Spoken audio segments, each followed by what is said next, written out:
तेबे आहरी 2 दिन प्रबल वर्षा काली 18 जिला को येलो वार्निंग जारी कर आंचलिक पाणीपाग केन्द्र।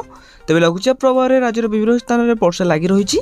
पश्चिम केन्द्रीय और निकटवर्ती उत्तर पूर्व बंगोपसागर एवं उत्तर आंध्र प्रदेश और दक्षिण ओडिशा उपकूल निकटवर्ती लघुचाप क्षेत्र सृष्टि। तेबे लघुचाप क्षेत्र सक्रिय रही बेले प्रबल वर्षा नहीं 18 जिला को येलो वार्निंग जारी कर आंचलिक पाणीपाग विभाग। तेबे 16 सेप्टेम्बर 2025 ओडिशा रे पाणीपाग संपर्क में सूचना।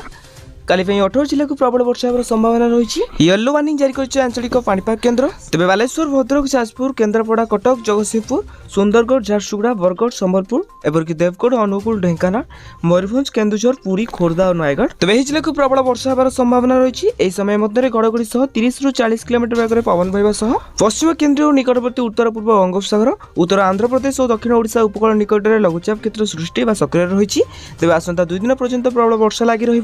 आसंता 3 दिन पर्यंत वर्षा होकर संभावना रही। तेबे लघुचाप प्रभाव में समुद्र अशांत रही मत्स्यजीवी को बारण कर समुद्र को जावाई। तेबे एटा आज पाणीपाग सूचना। जदि आपण मैंने आपको ये पाणीपाग अपडेट जानवा चाहते तेज आम चैनल को सब्सक्राइब कर पाखे आसुवा बेल आइकन कॉल बटन में सेट करने सहित वीडियो हेल्पफुल होता निहत भाव वीडियो को लाइक करी डिस्क्रिप्शन टेलीग्राम चैनल लिंक अच्छी तो निहत भाव आपने जॉइन जातु।